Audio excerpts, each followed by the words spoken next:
One day, the ruler of the Murakami province receives a warning from a neighboring feudal lord who has decided to seize a mountain to build a castle there. However, Lord Murakami orders the messenger to be killed and prepares to defend the village. Sometime later, the mountain is besieged by the neighbor's army, confident in victory and mocking the lord, whose face is hidden behind a mask. He sends his soldiers into battle, but the small group led by the lord standing before them extends their hands forward and the entire army falls, destroyed by an unknown weapon that literally pierces their bodies.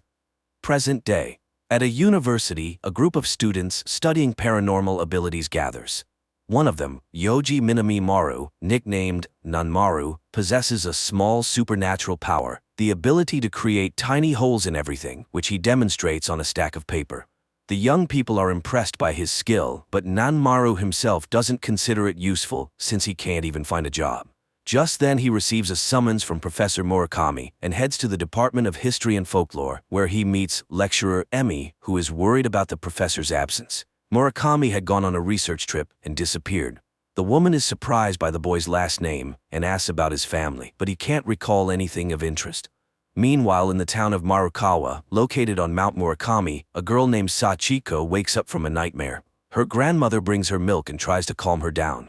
Back at the Paranormal Enthusiasts Club, there's a disagreement, and one of the boys remarks on the uselessness of Nanmaru's ability. The boy gets upset and recalls how his grandfather taught him to punch tiny holes in objects by shouting, believing his grandson was special.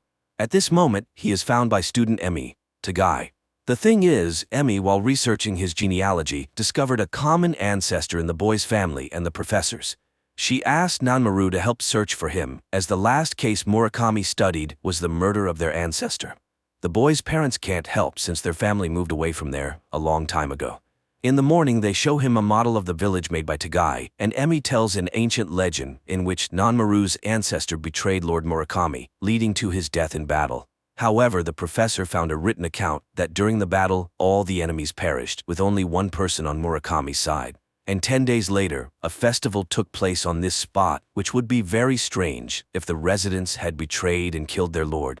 Tagai draws everyone's attention to the shape of the mountains around the village, as if they were artificially created. But who could have done such a thing back then? Later, Nanmaru demonstrates his ability to his new friends, which greatly impresses them. Meanwhile, in the town of Marukawa, an official notices a strange black circle on a window pane. He reaches out, and his hand seems to be cut off, and then the man's head splits, as if struck by a spherical object. At the university, Emi asks Nanmaru to show his ability, and tells him that the professor also learned to punch holes in objects before he disappeared. However, they were much larger. At this point, the boy suggests that the ability might have come from their common ancestor. At that moment, everyone hears the news about the murder of the official in Marukawa. Nanmaru suggests they search for the professor themselves. The action returns to medieval times. Lord Murakami vows not to let anyone invade his lands. His fingers begin to extend, and strange round marks appear on his wrists. Present day. The students, along with Emi, arrive in Marukawa and begin searching for the professor, but no one has seen him. However, the young people find armor with round holes in the local museum, and on the local lord's banner, they notice the image of a magpie, a human hand, and a circle, the meaning of which no one knows. They discover that after Minami Maru's death, his lord gave his youngest son to his family so the lineage would not die out. So Nanmaru is a descendant of the lord himself. They question people on the street, but no one has seen the professor. Soon the students find the building where the murder occurred and for the first time wonder if Nanmaru's ability could punch through window glass. At a cafe, the group learns about the upcoming Tanabata festival. The men sitting at a nearby table suddenly mention that the professor's presence will make the festival unforgettable and lead to the lord's revival. Tagai asks questions, but the men pretend to know nothing about the professor. Then they hear Nanmaru's name and become excited. Later, the friends joke about how the locals consider Nanmaru to be the lord and practically worship him. Emi reminds them that Tanabata is Japan's Day of Lovers, celebrated on July 7th. On this night, the stars Vega in the constellation Lyra and Altair in the constellation Aquila, separated by the Milky Way, come closest, and the magpie lays a bridge between them. But what do these facts reveal? The next day, the group goes to the mountain where the festival will take place and finds 7 strangely shaped stones standing in the middle of a clearing. Later, Sachiko visits Nanmaru, wanting to see the boy's abilities. He punches a can, but it seems that the girl expected something different. In the evening, Emi suggests returning to Tokyo because she doesn't trust the locals. Meanwhile, the hotel owner makes a phone call, reporting that Nanmaru can make holes in objects.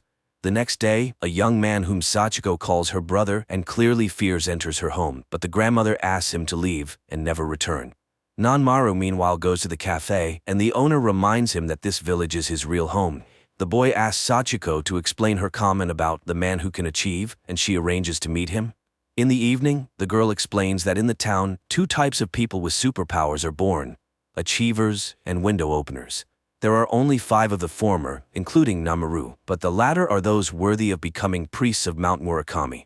The boy doesn't understand what's so exciting about this since the hole is so small, but the girl abruptly cuts him off. She just wants to live a normal life. After all, she is a window opener. Meanwhile, Sachiko's brother Takashi is walking among people and encounters some local guys. Emi notices a strange glow over the mountain. She and Tagai head there and see a group of people in white robes, dancing with torches in a clearing, summoning someone. Meanwhile, the guys beat Takashi and, pulling off his hat, see a stone embedded in his forehead. They leave him on the road. Emi and Tagai sneak closer to the dancers and see a masked man performing some kind of ritual. After the people leave, the pair approach the stones and realize there are only 6. It means that each day of the festival, 1 stone will disappear. At this moment, Takashi raises his hands and his attackers lose their legs. Another group of people in white arrives at the mountain. Meanwhile, a newspaper article is published about the outrage of local residents protesting the construction of a golf course on the mountain's peak, as this place is sacred to them. At this time, the people in white capture Emi and Tagai, but she shouts the professor's name, and one of the men uncovers his face. It turns out to be the village head, who led the Tanabata ritual passed down through generations in the Murakami family. They apologize and ask her to describe what she saw. Emi recounts the first group that had already been there. Returning to town, she asks the students to leave while she stays to find the professor, as she is sure he is alive. In the morning, Nanmaru says goodbye to Sachiko and exchanges emails with her. Later, Emi sees the students off just as Takashi arrives at the hotel and realizes that the boy has left. Noticing that the hotel owner is making a call, he smashes the phone. He finds out the boy's address in Tokyo and leaves. He later finds Nanmaru at the club and begins teaching him how to use his power. He raises his hands and a sphere grows between his palms, which he calls a sphere beyond reality. It can easily dismember a person or another object. Nanmaru follows his advice and creates his first sphere. Seeing its size, Takashi runs for water and, trying to pour it over the sphere, breaks the bucket. He then convinces the boy that they are chosen. All of this is witnessed by Nanmaru's classmate, Aki. Later, Nanmaru writes to Sachiko, and she advises him to stay away from her brother. At the cafe in Marakawa, unknown men in black suits arrive, which the owner immediately reports to the town leader. He orders everyone to keep their mouths shut. On the same day, the professor calls Emi, apologizes, and tells her that his window has opened. He assures her that he didn't kill anyone and says goodbye to her.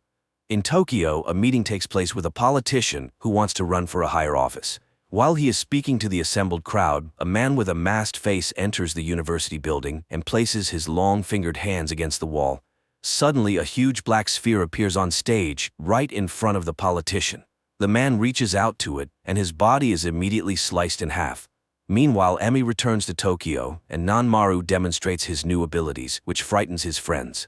After all, this is how the murder in Marakawa happened. That night, Sachiko visits her grandfather, who has round marks on his arms and a stone grows in his forehead. Meanwhile, the person who ordered the politician's murder, known as the Baron, watches the footage of the event and praises his subordinate for coming up with such a way to dispose of an undesirable person, but the murder in Marakawa was unnecessary. Therefore, he needs someone more obedient. That morning, Takashi comes to Nanmaru again to suggest that he participate in a project to train people in superpowers. A significant number of people attend this paid seminar. Under Takashi's guidance, Nanmaru demonstrates his power by smashing a metal statue. This causes unprecedented excitement among the audience. Nanmaru himself is delighted with the fee he received, unaware that Takashi and his accomplice, host Yokihara, earned hundreds of times more. The guys discuss Nanmaru's foolishness, not noticing that Aki is recording their conversation. That evening, the Baron is informed that one of the achievers lives in Tokyo. Meanwhile, Nanmaru notices a strange growth on his forehead. At the same time, Emi continues studying the professor's papers and suddenly seems to see him. Murakami reminds her that Tanabata was first celebrated on April 29th, and so it has always been, but it's already May now. Emi rushes to check the records and realizes that the dates have changed. In the Western Gregorian calendar they coincide, including the very first, but this calendar was only introduced in 1582, and only in Catholic countries. But how could it have appeared in Morikawa? Meanwhile, Nanmaru continues participating in seminars, supposedly teaching people superpowers. The boy tries to explain that not everyone can do this, but no one believes him. Then Aki lets him listen to the recording she made. Nanmaru refuses to participate in the seminars, explaining that his power is not meant for deceit. Meanwhile, in Morikawa, Sachiko meets a masked man at her mother's grave, whom she calls Lord Yoriyuki Murakami. At the evening gathering, the town leader reports to Sachiko's grandfather about a group of outsiders looking for achievers in their town. He reminds them of the rules: no one should know the village's secret. The next day, Yoriyuki is brought to the Baron. The achiever demands that the village be left alone, but the Baron claps his hands and 4 armed men run out of the neighboring rooms. However, Yoriyuki is much faster, and all fall with pierced heads. He agrees to work temporarily for the Baron and removes the mask from his face. The Baron is horrified to see a completely inhuman face. Meanwhile, Nanmaru continues to look for a job where he could properly use his power. Suddenly, he hears calls for help. Passers-by have found a child in a locked car. They locate the mother, but she has lost her keys and cannot open the vehicle. Seeing the boy losing consciousness from the heat, Nanmaru uses his powers to smash the car's window. People are impressed, and the mother thanks the savior. Later, he sees a news report about the incident, but these same shots catch the attention of Takashi in Yokihara. They begin vandalizing the signs of establishments with problems. TV reports about them start to appear, raising social issues. Everyone discusses the unknown boy, whom they nickname Chisel. The police start an investigation. The Baron is displeased with the commotion, but Yoriyuki assures him that he knows who is responsible. Meanwhile, in Morikawa, people believe that Takashi is behind all this. Sachiko's grandfather and the professor ask the girl to go to Tokyo. Following his friend's advice, Nanmaru decides to become a janitor, thinking he could simply destroy the trash. However, the group soon notices that the mark on his forehead grows with each use of his power. One day, Sachiko arrives in Tokyo. She confesses to Emi that the town lied. The professor was there all along. Now he hands his assistant a letter of apology through Sachiko. She explains that all the town's residents have been having nightmares. Their conversation is interrupted by Nanmaru's arrival. The girl notices the mark on his forehead, but the boy doesn't understand her hints. He points out the place where Takashi might be. At another seminar where Takashi continues to deceive people, a delegation from the town arrives and demands that these activities stop. Takashi, pointing at Nanmaru, accuses the boy of wanting to monopolize the gift, and no matter how much Nanmaru yells trying to explain the truth, people don't listen. Then Sachiko steps forward. She accuses her brother of lying and calls him a killer. Takashi raises his hands as if preparing to create a sphere, but at that moment a loud pop is heard and a huge hole appears in the window. Yoriyuki, standing below, calls Takashi to him and the latter runs down. He orders Takashi to stop deceiving people, but the seminar attendees don't want that, so Yoriyuki instantly creates a massive sphere and blows off part of the roof. He explains that no one can develop this gift, even after thousands of years of training, and shows his hands. But upon noticing Nanmaru, he suddenly declares that the boy must be erased. Sachiko shields him with her body, and the blow strikes the ground. Later, the townspeople explain to Nanmaru that Yoriyuki Murakami would have been the ruler of the settlement in ancient times. Now he eliminates disobedient telekinetics. That's why he took Takashi away. Uncontrolled power is a threat to the village's existence. Nanmaru doesn't understand. Hasn't anyone ever used the gift for good? But he is abruptly cut off. Later, Sachiko and Nanmaru have dinner together, and he shows her Tokyo at night. Nanmaru receives his first job order for trash removal.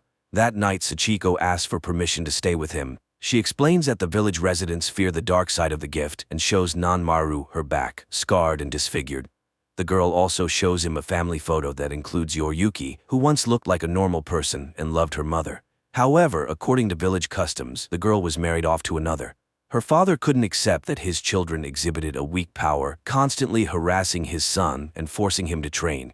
Her mother, tired of the constant strife, asked Yoriyuki, who had become the mountain's priest, for help.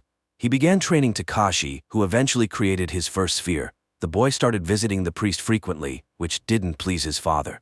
After gaining his gift, Takashi became aggressive and took out his anger on his little sister. When everyone was on the verge of breaking down, Sachiko began having dreams. One day she overheard an argument between her father and Takashi in the garden and caught her brother standing over her father's bloodied body. Takashi insisted he didn't do it, but their mother expelled him from the house. The grandfather and the village residents covered up the incident. One day, her mother went to the mountain, asking the girl to bring Yoriyuki, who had already lost his human form. On the way, she talked about her nightmares, but he confessed that everyone saw them. They reached the mountain, where her mother left this world. Afterward, Yoriyuki left the village, only returning when he learned that a developer wanted to desecrate the mountain. Takashi wouldn't have been able to do it, being too small-minded and self-centered. She's glad that Nanmaru sees the gift in a positive light. Meanwhile, the police start investigating the disappearance of their officers. One detective constantly recalls the incident on stage and meets Aki, who insists that the spatial sphere is no mere trick. Suddenly, Nanmaru suggests to his friends that they shut down the project, believing the gift is too great for mere trash removal. Later, he goes to see Emmy, who tells him that she found a few strange phrases about the solar years in the professor's letter. She compared the facts and realized that the village used a solar, not a Gregorian, calendar. During the festival, the solstice was always present. Thus, the Tanabata festival lasted 3 days before the solstice, 1 day during it, and 3 days after. Nanmaru later takes a job with a cleaning company. Meanwhile, Aki suggests that the detective team up with her to investigate the unexplained incidents. That night, Nanmaru has his first nightmare, where he falls into a void. Suddenly, he hears Sachiko screaming, begging him not to approach the other side. Ahead, he sees an opening door and wakes up. The next day, a car, a boat, and a plane disappear in the city. Aki and the detective track down Yoriyuki, who arrives to meet Takashi and warn him about the danger of opening windows. However, Aki and the detective are caught by the Baron's men. Yoriyuki then demonstrates the disappearance of a prominent politician right at the door of a nearby building. The guards drag in the bound Aki and the detective, but Yoriyuki leaves, not considering them important. Meanwhile, Nanmaru starts work, clearing old items from an office. Suddenly, he realizes that these items were precious to someone and have a history. He runs to the roof where the others are working and asks for permission to leave some things in the building. His co-worker agrees and begins asking Nanmaru about his abilities. At that moment, they see a massive sphere floating above the city. The next moment, it bursts and erases several buildings. It turns out Yoriyuki is doing this a few blocks away. Seeing the explosion, people mistake it for a terrorist attack. Panic ensues. Nanmaru runs with everyone else and suddenly finds himself in a field strewn with the bodies of medieval warriors. But before he can be scared, he returns to his time. Yoriyuki tells Takashi that he will soon put an end to the nightmares. Meanwhile, in the village, Sachiko hears an announcement about the disappearance of 200 people in the destroyed buildings. Her grandmother doesn't believe Yoriyuki did it. After all, he was the protector of the people, but many eyewitnesses saw the massive black sphere and no one else possesses such power. Sachiko asks her mother for help. Nanmaru continues having nightmares, where Sachiko begs him not to approach the windows, or else he will find himself on the other side. The next day, the government declares a quarantine and asks everyone to stay home. Meanwhile, in the village, people discuss the events, not believing that their Yoriyuki could have done such a thing. Meanwhile, the detective regains consciousness and finds that they are in some basement. Sachiko's grandfather contacts Emmy, after which she decides to go to Markawa.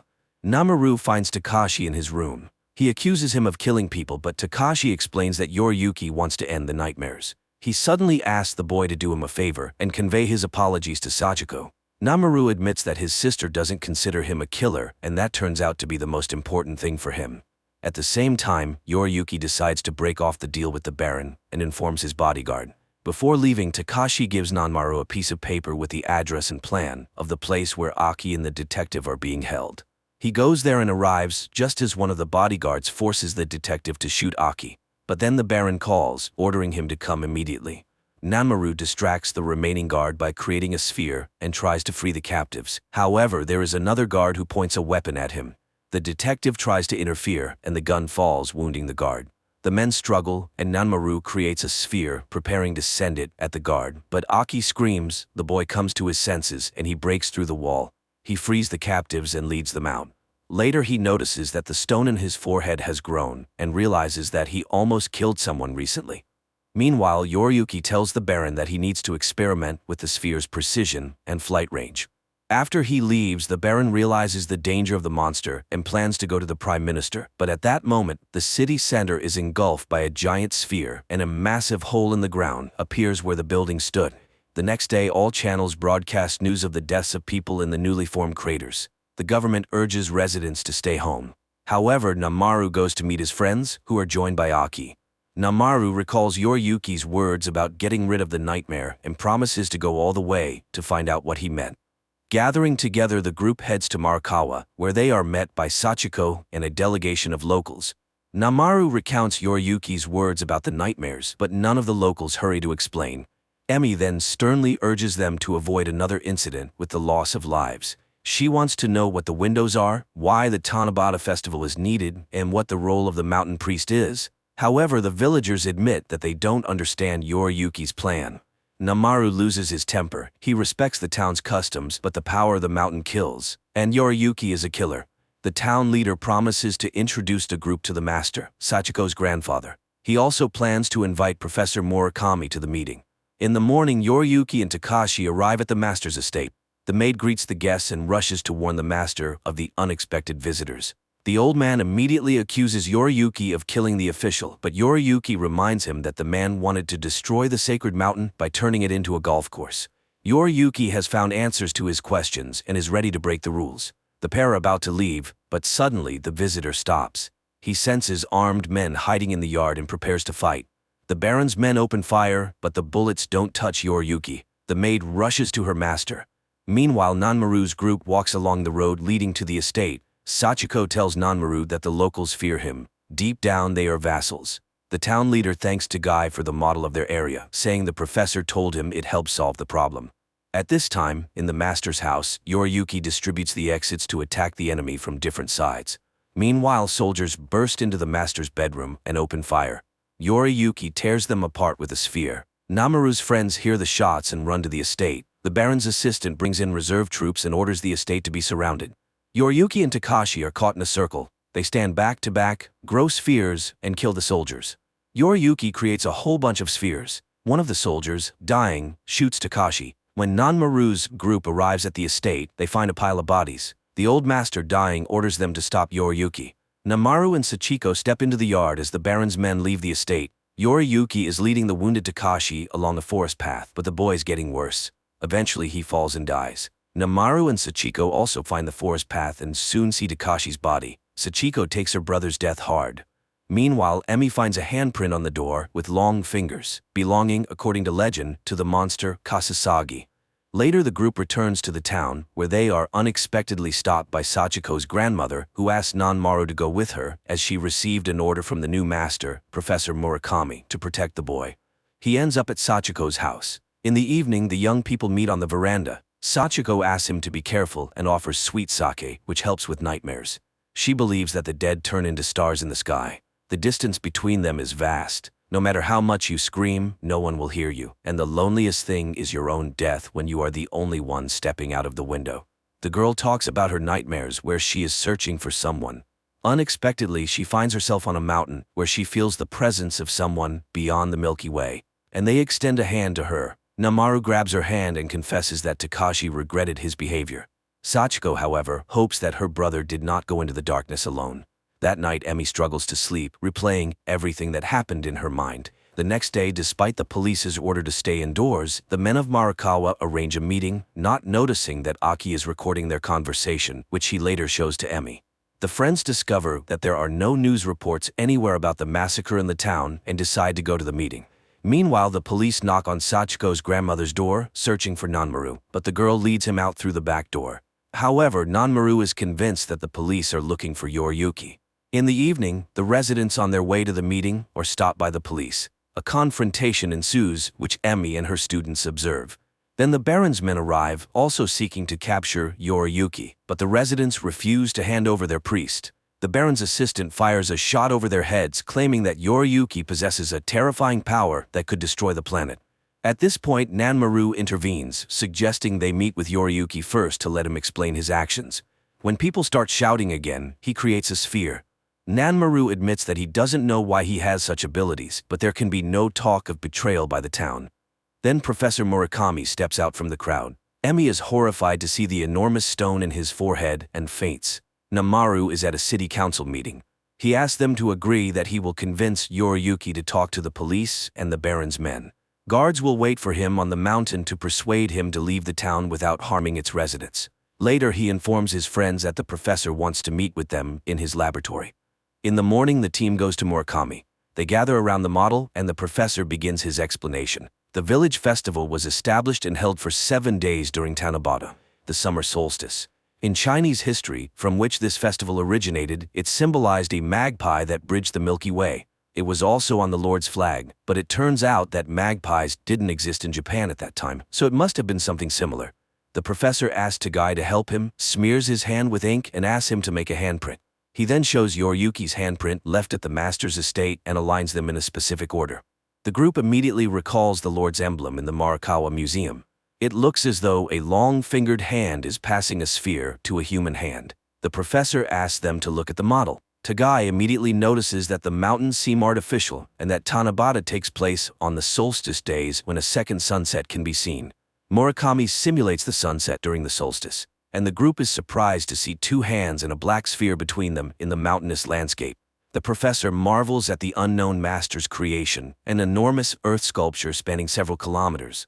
One might consider that it was created by the Kasasagi, who appeared in this area, perhaps from the sky. How would people have reacted to this? After all, according to the peasants' beliefs, the entire land was inhabited by gods, and they couldn't always distinguish between good and evil. The Kasasagi, who became gods to them, began visiting this planet regularly, as mentioned in many tales and legends. And if you look at Mount Murakami, you can see that it resembles a helicopter landing pad, so the festival torches served as guiding lights. The festival itself began as a ceremony to welcome the gods during the summer solstice, but at some point the Kasasagi stopped appearing. Yet for thousands of years people continued to meet them, even though they never came. However, the town became trapped in its beliefs. Invisible chains keep the initiates in one place. Fear and loneliness are what lie beyond the window, and the window openers have to wait for the Kasasagi. The professor and Sachiko are among those the visitors learned to reach thousands of years ago, using their minds. The large flag on the mountain most likely symbolizes loyalty and a reminder that one should not leave this earth. For this, fear is instilled in the window openers. That's why the locals have protected this mountain for every era. It's hard to believe, but it's unknown whether the Kasasagi will ever return. They may have died long ago. The next morning, the guards on the mountain come out for breakfast, and later Emi and her students arrive. The professor is concerned about their well-being and suggests they all go to the city, but Nanmaru refuses. He feels obligated to be the first to meet Yoriyuki. Murakami supports his decision as the townspeople need protection. Each generation of priests has ingrained the sacred duty into their minds, but the professor is the only one who thought to create a model and can now visually show people what is really happening here. They light bonfires to show Yoriyuki that there are people here. After all, he most likely wants to destroy the mountain. That would end everything, but the people are becoming hostages. In the evening, the students and Nanmaru go on watch. The boy asks Sachiko about her dreams and suggests they leave this place to start a new life. Moreover, he feels something for her. At that moment, the Baron's men appear. They haven't waited for Yoriyuki and demand to know where he is, otherwise they'll start killing the townspeople.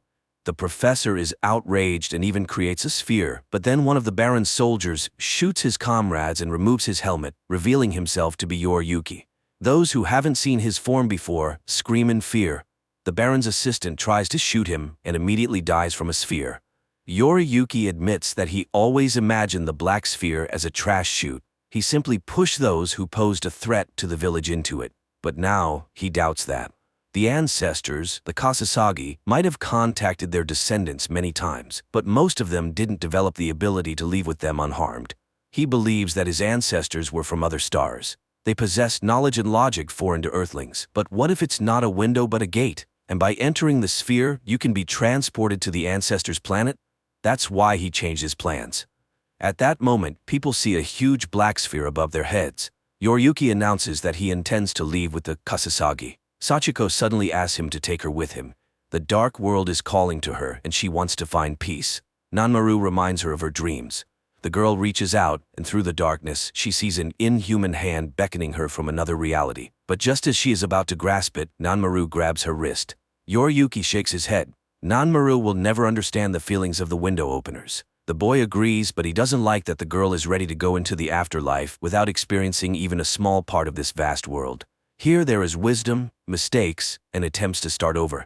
The world is thousands of years old, and compared to that, all superpowers are insignificant. He doesn't want her to leave and asks her to stay. The girl agrees. She remembers how her mother once left for the sphere.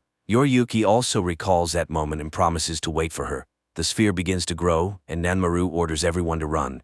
The people rush down the mountain while Yoriyuki stands under the sphere, waiting for it to consume him. A massive explosion occurs. Nanmaru's team manages to take cover in the forest, and the town's electricity goes out. Time passes. Tagai enrolls in graduate school. Emi and Murakami resign from the department and now live together in Marikawa. Aki has become an independent internet journalist and now lives with the former policeman. The people of Marikawa quickly reconstructed the area where the mountain once stood. Nanmaru has opened a company where people exchange items without using money. It's strange but highly successful. He no longer uses his abilities, which means his appearance will remain unchanged. One day he goes to Marikawa, where a festival is scheduled to take place in the evening. After all, the festival continues in the hope that someone will come from the Milky Way, and Sachiko lives in her house, always waiting for Nanmaru. The series is based on the manga by Hitoshi Iwaki, the author of the famous Parasite. While the middle of the plot may drag a bit, the finale ties everything together and thoroughly explains the events on screen, which is a rare feat in modern cinema.